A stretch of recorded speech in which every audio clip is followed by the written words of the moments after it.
জামে বইয়া থাকতে থাকতে পা হয়ে গেছে ব্যথা। তারপর কি করবো, একটা বাসে উঠলাম। বাসে উইটা দেহিল পার আমার দিকে চাইছে, আবার ক্যামেরার দিকে চাইছে। আর কি ঠান্ডা, আবার আমার দিকে চাইছে। আর ড্রাইভারের কথা কি কমু ভাই, ড্রাইভার যে কি নেশা খাইছে নাকি, খালি মনে করে কেমন যে একটা অবস্থা করে।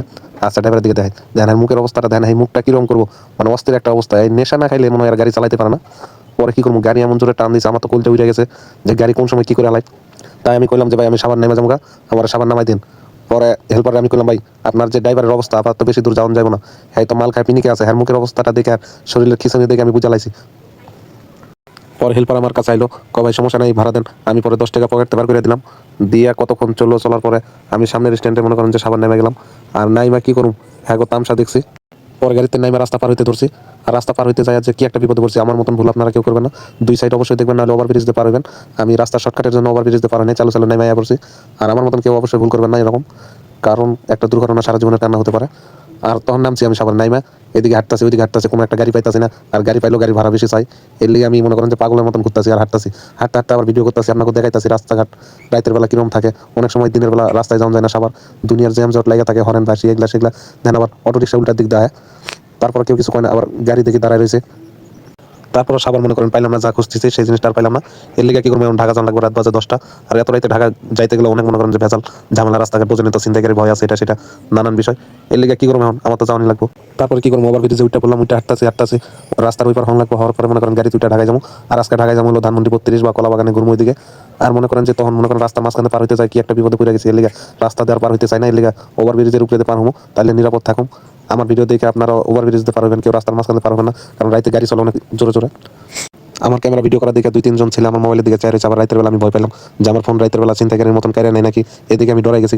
তারপর কষ্ট করে নামছি, নাইমা ওই জায়গায় মনে করেন দাঁড়ায় রয়েছে। তারপর গাড়ি তুললাম, ওইটা একটু ভিডিও করলাম। আমার দেয় না মামা, আমার দিকে মরা মরা দেওয়া যায়, আবার মুখের ভিতরে গোটা রয়েছে, এই গোটা দেওয়া যায়। তারপর কি করুন, রাতের বেলা ভিডিও করছে, লেগে চেয়ারা বেশি একটা ভালো দেওয়া যায় না। তারপর কি কইতে কইতে শ্যামলি পার হয়ে আমা দেখে যে সারবাদ দিকলা পার হয়ে আইছে আপনার গণভবন সংসদ ভবনের ওই জায়গায়। আই একটু ভিডিও করলাম রাতের বেলা, কত রকমের লাইট লাগাই দিছে, আর যেগুলা ভাঙছিল ওগুলা জায়গা আবার মেরামত করে দিছে। আর রাস্তার ভিতরে মনে করেন যে দেন আমি একটা রিক্সা নিচে, রিক্সায় চড়ে ঘুরতেছি। আর রাতের বেলা রিক্সায় চড়ে ঘুরলে ভালো লাগে। এখন আমি যাইতেছি ধানমন্ডি 32-এর দিকে। পরে রিক্সাওয়ালা আমার রাস্তাটা ঘুরাইয়া ধানমন্ডি 32-এর দিকে নিচে আমি একটু রিক্সাওয়ালা মামার লগে একটু মজা করলাম যে মামা রাতের বেলা ঢাকা শহরে এখন কি আগের মতন ছিনতাইকারী ধরে? কয় না মামা, এখন সারা রাত লোকজন চলাচল করে, যার কারণে কোনো ছিনতাইকারী ভয় নাই এখন বেশি একটা আগের মতন।